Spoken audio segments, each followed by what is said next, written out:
উজনিৰ আটাইতকৈ বহুল চৰ্চিত যিটো সমষ্টি হৈছে বৰ্তমান সেয়া হৈছে লাহোৱাল সমষ্টি। কাৰণ লাহোৱাল সমষ্টিত যি প্ৰক্ষেপিত প্ৰাৰ্থী আছে আটাইকেইটা ৰাজনৈতিক দলৰ সেয়াই লৈ ব্যাপক চৰ্চা অব্যাহত আছে। কিন্তু তাৰ মাজত এখন ছবি দেখা গৈছে, যিহেতু কংগ্ৰেছৰ শেহতীয়া স্থিতিলৈ চাই কংগ্ৰেছৰ বৰ্তমান স্থিতি কিন্তু যথেষ্ট উন্নত লাহোৱাল সমষ্টিত। আৰু লাহোৱাল সমষ্টিৰ পৰা কংগ্ৰেছৰ প্ৰক্ষেপিত যিগৰাকী প্ৰাৰ্থী আছে মনোজ ধানোৱাৰ, আমি মনোজ ধানোৱাৰ সৈতে পোনপটীয়াকৈ কথা পাতিম এইখিনি সময়ত ইটিভিৰ সৈতে। আৰু মনোজ দা আমাৰ লগত আছে। কি হ'ব আপোনাৰ ৰণকৌশল আৰু কেনেধৰণে প্ৰস্তুতি চলাইছে? হয়, আমাৰ ৰণকৌশলটো আমি কেৱল উন্নয়নৰ ওপৰত ভিত্তি কৰিয়ে আমি ৰণকৌশল ৰাখিছোঁ। আমাৰ উন্নয়নটো হৈছে লাহোৱাল সমষ্টিটোত আগন্তুক দিনত 5 বছৰ যদি আমি ৰাইজৰ মাজত কাম কৰিবলৈ সুবিধা পাওঁ, তেন্তে আমি কি ধৰণে আমি উন্নয়নৰ কাম কৰিম সেই কথাখিনি লৈ আমি ৰাইজৰ মাজত গৈ আছোঁ। ৰাইজক বুজাব চেষ্টা কৰিছোঁ। উন্নয়ন, ৰাস্তা পদূলি উন্নয়নৰ কথা হ'ব পাৰে, স্কুল কলেজৰ উন্নয়নৰ কথা হ'ব পাৰে, আৰু লগতে নিবনুৱা এটা ডাঙৰ সমস্যা হয়, সেইটো আমি কি ধৰণে নিবনুৱা সমস্যাটো ৰোধ কৰিব পাৰিম, এনেধৰণৰ কথা আমি লৈ ৰাইজৰ মাজত গৈছোঁ আৰু ৰাইজক বুজাব চেষ্টা কৰি আছোঁ। ৰাইজক বুজোৱাৰ চেষ্টা অব্যাহত ৰাখিছে, প্ৰচাৰ অব্যাহত ৰাখিছে। কিন্তু এটা আমি শেহতীয়া যি এক তথ্য পাইছোঁ, এক ভিতৰুৱা খবৰ, যে ইয়াত কোনো ধৰণৰ বাইক ৰেলী বা তেনেধৰণৰ বিশাল কাৰ্যসূচী ইয়াত নহয়। এক ব্যতিক্ৰমী ৰণকৌশল, যিটো ৰণকৌশলৰ কথা কৈছোঁ সেয়া হৈছে এক ব্যতিক্ৰমী ৰণকৌশল। ৰাইজৰ ওচৰত যোৱাৰ যি প্ৰক্ৰিয়া, সেই প্ৰক্ৰিয়া কিন্তু মনোজ ধানোৱাৰৰ ক্ষেত্ৰত ব্যতিক্ৰম। সেই ব্যতিক্ৰম প্ৰক্ৰিয়া আমি চমুকৈ জানিব বিচাৰিম মনোজ ধানোৱাৰৰ পৰা। আপোনালোকৰ যি কাৰ্যসূচী আমি দেখিছোঁ, অন্য সমষ্টিত বাইক ৰেলী হৈছে, অন্য ৰাজনৈতিক নেতা আহিছে, ৰাষ্ট্ৰীয় নেতা পৰ্যন্ত আহিছে, আপোনাৰ ইয়াতো আহিছে, কিন্তু আপোনালোকৰ ব্যক্তিগতভাৱে যিখিনি আপোনালোকে কাম কৰি আছে সেইখিনি ব্যতিক্ৰম কেনেধৰণৰ? হয়, আমি বুথ পৰ্যায়ৰ ওপৰত বেছি গুৰুত্ব দি আছোঁ। বুথৰ আমাৰ যি কৰ্মী লাগি আছে, যাতে আমি বুথৰ যোগেদি আমি পোনপটীয়াকৈ ৰাইজৰ লগত যোগাযোগটো স্থাপন কৰিব পাৰোঁ। বাইক ৰেলী আমি এতিয়ালৈকে কৰা নাই, কিন্তু ৰাইজে আমাৰ দলীয় কৰ্মকৰ্তাসকলে যদি আৰু 2 দিন কেনভাছিং বাচিছে, তাৰ মাজত যদি তেওঁলোকে কৰিব খুজিছে, এইটো আমি তাত তেওঁলোকৰ উৎসাহটো আমি নাকচো কৰিব নোৱাৰোঁ, তেওঁলোকে যদি কৰিব খোজে। কিন্তু এতিয়ালৈকে আমি বাইক ৰেলী কোনো কাৰ্যসূচী হাতত ৰখা নাই। কিন্তু প্ৰচাৰ অভিযানটো আমি একেবাৰে বুথ পৰ্যায়ত, তৃণমূল পৰ্যায়তহে আমি ৰাখিছোঁ। আৰু সেই তাৰ পৰিণামটো আপুনি দেখিব পাইছে যে কি ধৰণে অন্য দলৰ পৰা কৰ্মী ওলাই আহিছে।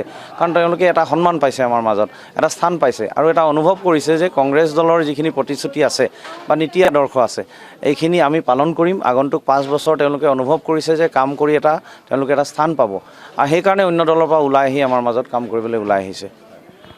ৰাজনৈতিক দল বিজেপিৰ শেহতীয়া যি নিৰ্বাচন আছিলে, সেই নিৰ্বাচনত কিন্তু ইয়াত স্থিতি সবল আছিলে। তাৰ পাছত পুনৰ এবাৰ কংগ্ৰেছে ইয়াত যথেষ্ট প্ৰচাৰ আৰু ৰাইজৰ সঁহাৰি লাভ কৰা আমি দেখিবলৈ পাইছোঁ। বিজেপিৰ যিগৰাকী প্ৰাৰ্থী আছিলে বিগত কালছোৱাৰ ঋতুপৰ্ণ বৰুৱা বিধায়ক আছিলে, ঋতুপৰ্ণ বৰুৱাক এইবাৰ টিকেট কৰ্তন কৰি বিজেপি দলে চাবুৱা সমষ্টিৰ বিনোদ হাজৰিকাক ইয়ালৈ আনি প্ৰক্ষেপ কৰিছে। এই ক্ষেত্ৰত একাংশ ৰাইজৰ ক্ষোভো আমি দেখিবলৈ পাইছোঁ, বিজেপিৰ ৰাইজৰে ক্ষোভ দেখিবলৈ পাইছোঁ। এই ক্ষেত্ৰত কেনেধৰণৰ সঁহাৰি কংগ্ৰেছে লাভ কৰিবলৈ সক্ষম হ'ব বা কেনেধৰণে ভেটিব আপুনি বিজেপি? এই প্ৰাৰ্থীকেন্দ্ৰিক সমস্যা বুলি মই মূলতে ক'ব নিবিচাৰিম। বিজেপি দলৰ যি নীতিগত যিটো সমস্যা আছে, সেইটোৱে মূল কাৰণ, যিটো কাৰণে বিজেপি কৰ্মীসকলে তাত থাকি আস্থাটো হেৰুৱাইছে আৰু আমাৰ প্ৰতি আস্থাটো বাঢ়িছে। তেওঁলোকেও আমাৰ এইখন সমাজৰে অংশ হয়। আমি বিজেপি কৰ্মীৰ বিৰুদ্ধে কোনো নীতি লৈ আমি কাম কৰা নাই। সেইকাৰণে যোনে আমাক কংগ্ৰেছ দলৰ নীতি আদৰ্শ মানিম বুলি কৈছে, আমি চবকে আঁকোৱালি লৈছোঁ, লগত কাম কৰিছোঁ।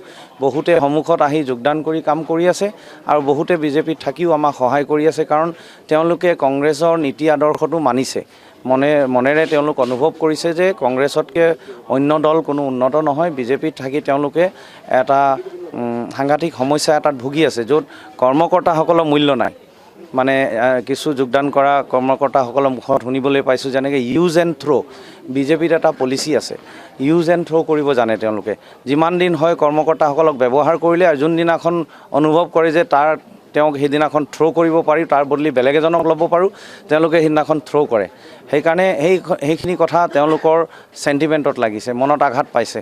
আৰু সেই কাৰণেই আজি বুলি নহয়, আজি 5-6টা বছৰে মই যিটো দেখি আহিছোঁ লাহোৱাল সমষ্টিত দলীয় বিজেপিৰ যিখিনি কৰ্মকৰ্তা আছে, তেওঁলোকে লাহে লাহে আমাৰ পিনে যোগাযোগ স্থাপন কৰিছে, আমাক সহায় কৰিছে, আন্তৰিকতা দিছে।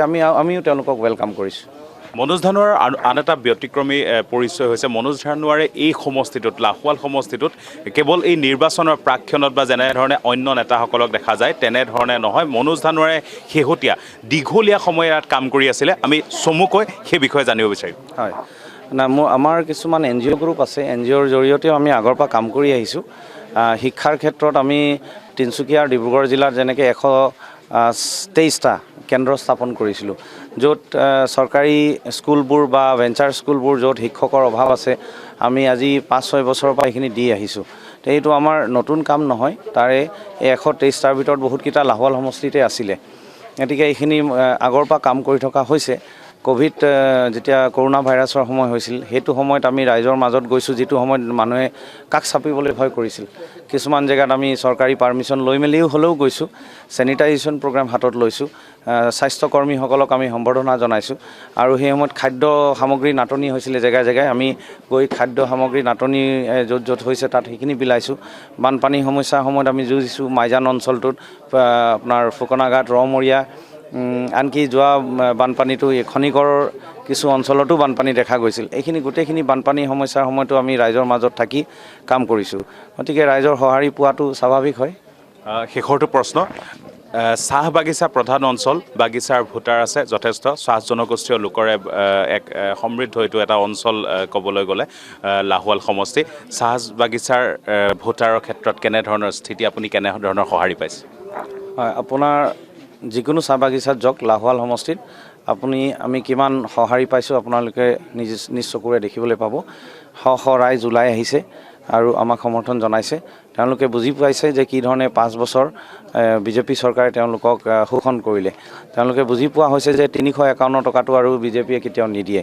কংগ্ৰেছে তাৰ বিপৰীতে 365 টকা মজুৰি প্ৰত্যেকজন চাহ শ্ৰমিকক দিব বুলি আমাৰ নেতৃবৃন্দই ঘোষণা কৰিছে সেইটোৰ প্ৰতি ৰাইজ আশ্বস্ত হৈছে লগতে ইমান বাগানৰ যোৱা 5 বছৰ বাগানৰ হস্পিটেলবোৰ ডক্টৰ নাইকিয়া হৈছে বাগানৰ যিখিনি LP স্কুল আছে বহুতখিনি LP স্কুল আছে যিবোৰ প্ৰভিন্সিয়েলাইজ হোৱা নাই আমি এই ক্ষেত্ৰত মাত মাতিছোঁ আৰু ৰাইজে বুজি পাইছে যে চৰকাৰ আহিলে এইবোৰ স্কুলত আমি চৰকাৰী শিক্ষক দেখা পাম লগতে বাগানৰ কোৱাৰ্টাৰৰ সমস্যা আছে কোৱাৰ্টাৰবোৰ ৰিপেয়াৰিং হোৱা নাই যোৱা 5-6 বছৰ এইখিনি ক্ষেত্ৰতো আমি মাত মাতি আহিছোঁ ৰাইজক আশ্বস্ত কৰিছোঁ যে আমি চৰকাৰী তৰফৰ পৰা হ'লেও আমি ৰাইজক সহায় কৰিম যদি আমাৰ চৰকাৰ গঠন হয় আৰু তাৰ লগে লগে আৰু বহুতো জ্বলন্ত সমস্যা আছে যি চাহ বাগিচাৰ লগত জড়িত আছে সেইখিনি সমস্যাৰ ওপৰতো আমি মাত মাতিছোঁ আৰু ৰাইজে আমাক সঁহাৰি জনাইছে হয় এয়া আছিল মনোজ ধানোৱাৰ লাহোৱাল সমষ্টিৰ প্ৰাৰ্থী বিনোদ হাজৰিকাক ইয়াত প্ৰক্ষেপ কৰা হৈছে বিজেপিৰ পৰা আৰু সেয়া এক প্ৰসংগ হৈ পৰিছে আৰু উজনিত চৰ্চিত আটাইতকৈ সমষ্টি হিচাপে পৰিগণিত হৈছে